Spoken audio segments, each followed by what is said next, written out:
धाकड़ खबर, बेखौफजुमा बेबाक अंदाज।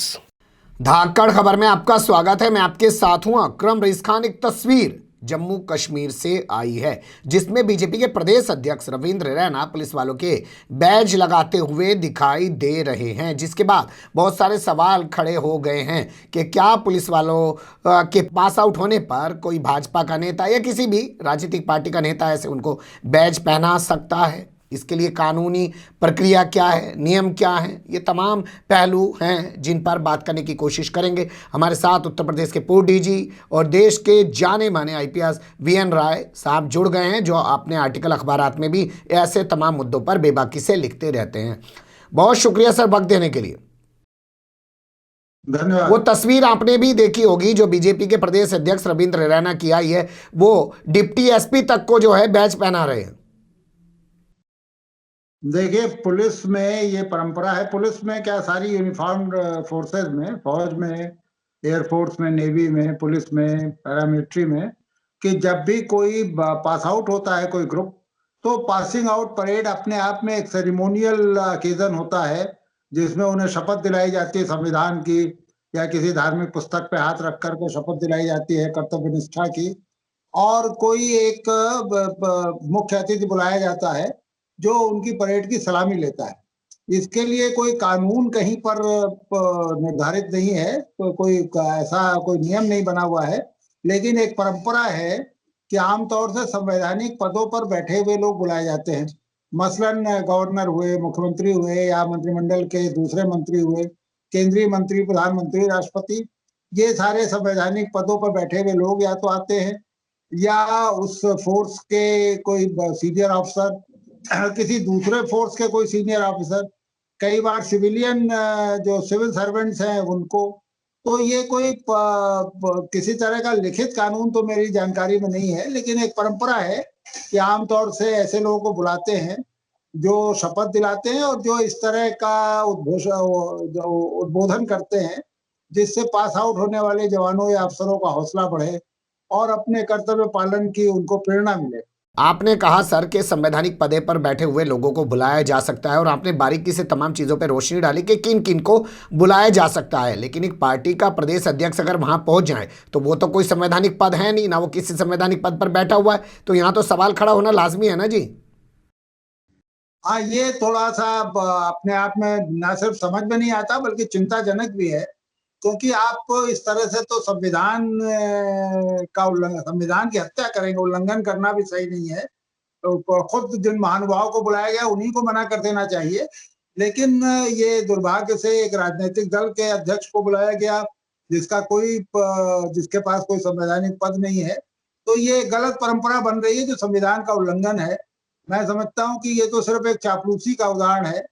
जो उस ट्रेनिंग सेंटर के जो अधिकारी इंचार्ज रहे होंगे, या अगर जम्मू कश्मीर पुलिस का मसला है तो जम्मू कश्मीर पुलिस के डायरेक्टर जनरल की तरफ से तय हुआ होगा या किसी सीनियर अफसर की तरफ तय हुआ होगा। तो ये तो एक ऐसी चापलूसी है जिसकी निंदा की जानी चाहिए। ऐसा नहीं करना चाहिए था। ये तस्वीरें सामने आने के बाद क्या कानूनी कार्रवाई होनी चाहिए रविंद्र रैना पर, या जिन पुलिस वालों ने उनको बुलाया है उस प्रोग्राम में मुख्य अतिथि बनाकर उन पर क्या प्रावधान है सर? देखिए, जैसे मैंने शुरू में निवेदन किया ना कि मुझे किसी ऐसे कानून का पता नहीं है जिसके तहत कोई निर्धारित हो कि किसे बुलाया जाएगा। ये तो एक अपना विवेक है और परंपरा है।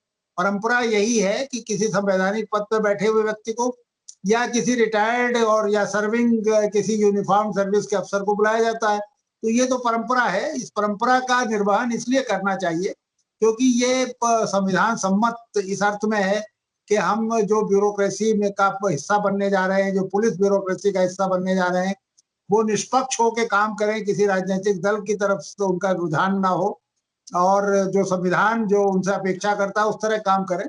इसलिए ये जरूरी है कि ऐसे लोगों को नहीं बुलाना चाहिए और ऐसे लोगों को खुद भी अपने विवेक का इस्तेमाल करते हुए नहीं जाना चाहिए। लेकिन दुर्भाग्य से अब जम्मू में ऐसा नहीं हुआ है।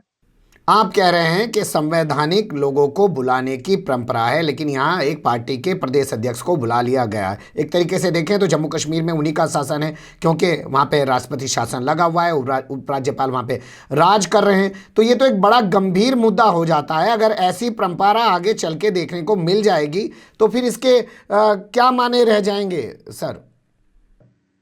ये बहुत गंभीर नतायज निकलेंगे, क्योंकि इसका मतलब आप अपनी फोर्सेस को पॉलिटिसाइज कर रहे हैं, उनका राजनीतिकरण कर रहे हैं। किसी एक राजनीतिक दल के अध्यक्ष को आपने बुला लिया, वो भाषण भी क्या देगा? भाषण भी तो अपनी राजनीतिक दल के नीतियों के अनुरूप देगा।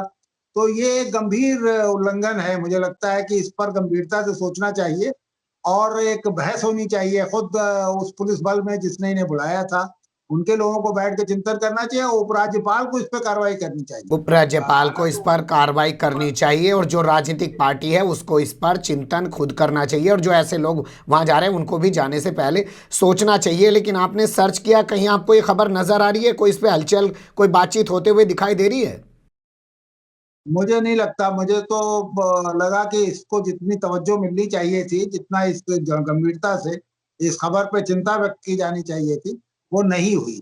ये मीडिया की भी असफलता है। इस पर तो एक बहस चलनी चाहिए थी और उनकी निंदा की जानी चाहिए थी जिन लोगों ने बुलाया था बीजेपी के अध्यक्ष को, ताकि वो दोबारा किसी दूसरी राजनीतिक दल के अध्यक्ष को एक ऐसे मसले में, एक ऐसे मौके पर जहां पर कि उनकी उपस्थिति की कोई जरूरत नहीं है, ऐसी जगह पे उन्हें बुलाया गया। तो मुझे लगता है कि इस पे जो बहस होनी चाहिए वो नहीं हुई। पिछले कुछ सालों से नई नई परंपराएं गढ़ी जा रही हैं। लोग क्या नाम है, दिल्ली चुनाव में सेना की वर्दी पहन के घूमने लग जाते हैं, प्रचार करने लग जाते हैं, वोट मांगने लग जाते हैं। ये अजीब सा चलन चल गया है। क्या इसके बारे में एक सटीक जो है बहस नहीं होनी चाहिए और कुछ चीजें तय नहीं होनी चाहिए सर? हाँ, बिल्कुल होनी चाहिए। देखिए, सेना की वर्दी पहन करके तो मेरी नजर से नहीं गुजरी कोई इस तरह की खबर, लेकिन आप कह रहे हैं तो जरूर इस तरह की बात हुई होगी। लेकिन हम सिर्फ सैनिक सेवाओं को नहीं, पुलिस सेवाओं को नहीं, बल्कि जितनी भी सेवाएं हैं सरकारी, उन सबको राजनीति से दूर रखना चाहिए। वो एक वोटर के तौर पे जिसको चाहे उसको वोट दें, लेकिन किसी एक पॉलिटिकल पार्टी के एजेंट के तौर पे काम करने लगे तो इसके बड़े खराब नतीजे निकलेंगे। ये संविधान को नुकसान पहुंचाएगा। तो इसमें सबकी जिम्मेदारी है, पॉलिटिकल पार्टियों को भी इससे बचना चाहिए और जो ब्यूरोक्रेसी या यहाँ पुलिस की लीडरशिप है, जो चापलूसी करने में इतनी आगे बढ़ गई कि उन्होंने एक अध्यक्ष को, भाजपा के अध्यक्ष को बुला लिया, उनको भी इसके लिए तंबीह की जानी चाहिए उनकी। अभी हाल फिलहाल में मैंने एक खबर अपने दर्शकों के सामने रखी, जिसमें मैंने 3 जिलों का जिक्र किया मध्य प्रदेश का, और मैंने दिखाया कि कैसे वहां दरोगा, कैसे थानेदार, कैसे सिपाही भाजपा के मंत्रियों के, नेताओं के पैर छूते हुए ऑन कैमरा दिखाई दे रहे हैं। ये तस्वीरें अब लगातार आ रही हैं। तो अब तो कहा ही नहीं जा सकता कि पुलिस का राजनीतिकरण होना बाकी रह गया है। अब तो ये कहा जा सकता है कि राजनीतिकरण हो चुका है।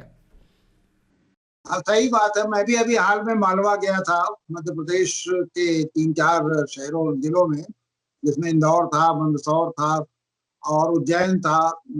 एक अलीराजपुर करके एक आदिवासी इलाका है, वहाँ मैंने देखा कि पुलिस की भूमिका बहुत ज्यादा, जिसे आप कह सकते हैं कि सवालों के घेरे में है। 3 जगह पर तो मुसलमानों के साथ ज्यादतियां हुई थी और एक अलीराजपुर में ईसाइयों के साथ ज्यादतियां हो रही हैं। वहां पर पुलिस की भूमिका बहुत क्वेश्चनेबल है, बहुत संदिग्ध है। और ये तो इसीलिए हो पा रहा है क्योंकि जो राजनीतिक दल सत्ता में आ रहे हैं वो पुलिस का अपनी तरह से इस्तेमाल करना चाहते हैं। और पुलिस का राजनीतिकरण जो अभी तक तो एब्स्ट्रैक्ट एक शब्द था, वो कॉन्क्रीट रूप में दिखाई देने लगा है। तो इसके बारे में हमें बड़ी गंभीरता से सोचना पड़ेगा। एक सवाल मैं आपसे और पूछना चाहता हूं, आपके तजर्बे के हिसाब से मैं देख रहा हूं कि उत्तर प्रदेश में 300 से ज्यादा विधायक होने के बाद भी मुख्यमंत्री ने गृह मंत्रालय अपने पास रख रखा है। बिहार को देखें तो वहां नीतीश कुमार ने गृह मंत्रालय अपने पास रख रखा है। तो ये पुलिस को अलग से मंत्रालय क्यों नहीं देते हैं? गृह मंत्री अलग से क्यों नहीं बनाया जाता है इस राज्यों के अंदर? असल में ये तो देखिए, हर मुख्यमंत्री सबसे महत्वपूर्ण विभाग गृह माना जाता है इस अर्थ में कि पुलिस आपके कब्जे में है। तो हर गृह मंत्री कोशिश करता है कि गृह मंत्रालय उसी के पास रहे। और उत्तर प्रदेश में तो पुरानी परंपरा है। मुझे याद आ रहा है कि बहुत अपवाद स्वरूप ही कुछ ऐसा समय आया होगा जब गृह मंत्री और मुख्यमंत्री अलग अलग रहे। गृह और नियुक्ति 2 ऐसे विभाग हैं जो मुख्यमंत्री लोग अपने पास ही रखना चाहते हैं और कारण भी बड़ा स्पष्ट है। कारण भी बड़ा स्पष्ट है। आपने इशारे में बहुत बड़ी बात कह दी है। बहुत शुक्रिया, आपने बहुत सारे सवालात पर रोशनी डाली। फिर आपसे ऐसे ही किसी सुलगते हुए या उलझते मुद्दे के साथ जुड़ने की कोशिश करेंगे। फिलहाल के लिए अभी धन्यवाद।